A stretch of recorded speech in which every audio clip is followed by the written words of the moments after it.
YS Rajasekhar Reddy మరణించేంత వరకు ఆయన ఒక ముఖ్యమంత్రి, మంచి నాయకుడు. మరణం తర్వాత రాజశేఖర్ రెడ్డి మహానేత అయ్యాడు. ఆయన్ని మహానేతను చేశారు. అందుకే వైఎస్ రాజశేఖర్ రెడ్డి ఇప్పటికీ అందరికీ ఉపయోగపడుతున్నాడు. మరణానికి ముందు కొంతమందికి ఉపయోగపడితే మరణం తర్వాత మాత్రం తన కొడుకు జగన్మోహన్ రెడ్డికి, కూతురు షర్మిలకి, కాంగ్రెస్ పార్టీని వదిలి వివిధ పార్టీల్లో స్థిరపడ్డ రకరకాల పార్టీల నాయకులకు కూడా రాజశేఖర్ రెడ్డి ఉపయోగపడుతున్నారు.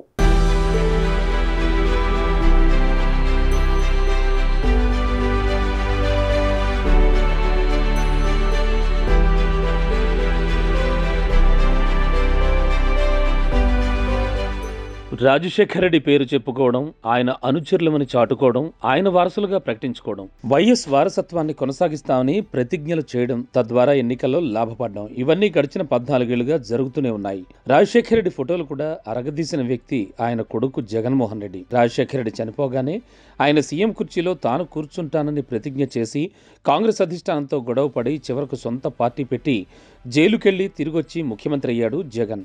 రాజశేఖర రెడ్డి ఫోటోతోనే 2009 నుంచి 19 వరకు రాజకీయం చేశాడు జగన్. ఇక 2009లో ఆయన్ను మహానేతగా ప్రకటించి సాక్షి టీవీ ఛానల్లో ఏకంగా 24 గంటలు రాజశేఖర రెడ్డి ఫోటోలు కనిపించేటట్లు చేసి మరణం తర్వాత రాజశేఖర రెడ్డికి ఒక మహానేతగా ఇమేజ్ సృష్టించి ఆ ఇమేజ్ని తన పాలిటిక్స్కు వాడుకున్నాడు జగన్. పార్టీ పెట్టేనాటికి రాజకీయ నాయకుడిగా జగన్కు పెద్ద క్యారెక్టర్ లేదు, ప్రొఫైల్ కూడా లేదు. కేవలం వైఎస్ బొమ్మతోనే రాజకీయం చేశాడు జగన్. బహుశా మరణం తర్వాత ఏ తండ్రి తన కొడుకు ఎంతగా ఉపయోగపడలేదేమో. 2019 ఎన్నికల్లో కూడా వైఎస్ నామస్మరణతోనే జగన్ ముఖ్యమంత్రి అయ్యాడు. ముఖ్యమంత్రి కానంత వరకు రాజశేఖర రెడ్డికి ఫ్యాక్షన్ ముద్ర ఉండేది. ఆయన ముఖ్యమంత్రి అయిన తర్వాత అందరితో చాలా సరళంగా వ్యవహరించడం, ఆయన ప్రవేశపెట్టిన పథకాలు ఆయనకు మంచి పేరు తీసుకొచ్చాయి. వైఎస్పై వేల కోట్ల అవినీతి ఆరోపణలు వచ్చినా ఆయన ఉదార స్వభావం వలన జనం వాటినేం పెద్దగా గుర్తించలేదు.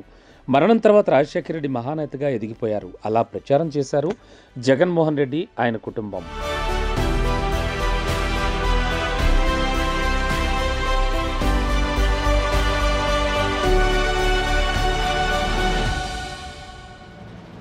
ఇక జగన్ తర్వాత రాజశేఖర రెడ్డిని పూర్తి స్థాయిలో వాడుకున్నది ఆయన కుమార్తె షర్మిల. అన్న జగన్ ఏపీలో వైఎస్ఆర్ కాంగ్రెస్ పార్టీ పెడితే షర్మిల తెలంగాణలో తెలంగాణ వైఎస్ఆర్ కాంగ్రెస్ పార్టీ పెట్టి ఇక్కడ కూడా రాజశేఖర రెడ్డి పేరును వాడుకుంది. కానీ ఏపీలో వర్కౌట్ అయినంతగా ఇక్కడ కాలేదు. చివరికి తన వైఎస్ఆర్ కాంగ్రెస్ పార్టీని కాంగ్రెస్లో విలీనం చేసేసింది. ఇప్పుడు ఏకంగా కాంగ్రెస్ ఏపీ అధ్యక్షురాలుగా ఉంది. మొన్నటి ఎన్నికల్లో కూడా అన్నకు వ్యతిరేకంగా పోటీ చేసి అసలైన వారసురాలు తానే అంటూ ప్రచారం చేసుకుంది. సిబిఐ కేసు ఛార్జ్షీట్లో వైఎస్ పేరు పెట్టినందుకు కాంగ్రెస్ను తిట్టిపోసిన షర్మిల తిరిగి మెల్లగా కాంగ్రెస్లోనే దిగిపోయారు. ఇప్పటికీ ఆమె ప్రతిరోజు రాజశేఖర రెడ్డి పేరు స్మరిస్తూనే ఉంటారు. ఇప్పుడు రాజశేఖర రెడ్డి వారసత్వం కోసం జగన్ షర్మిల మధ్య పెద్ద యుద్ధమే నడుస్తోంది. ఆయనకు నిజమైన వారసులం మేమంటూ జుట్లు పట్టుకుంటున్నారు జగన్, షర్మిల. ఇక కాంగ్రెస్ పార్టీలోనూ రాజశేఖర రెడ్డి పేరు ఎప్పటికీ ఒక బ్రాండే. రాజశేఖర రెడ్డి వ్యతిరేక పార్టీ టీడీపీలో ఉన్న రేవంత్ రెడ్డి ఇప్పుడు ఏకంగా పీసీసీ అధ్యక్షుడిగా, ముఖ్యమంత్రిగా మారిపోయాడు. పార్టీ విధానం ప్రకారం ఆయన కూడా నిత్యం రాజశేఖర రెడ్డిని పొగుడుతూనే ఉన్నారు. రాజశేఖర రెడ్డి పార్టీని మించి ఎదిగిపోయారని ఆగ్రహంతో ఆయన కొడుకు జగన్ కూడా జైల్లో వేయడానికి వెనకాడని సోనియా గాంధీ, ఆమె కుటుంబం మళ్ళీ ఈ మధ్య రాజశేఖర రెడ్డి భజన కూడా చేస్తున్నారు.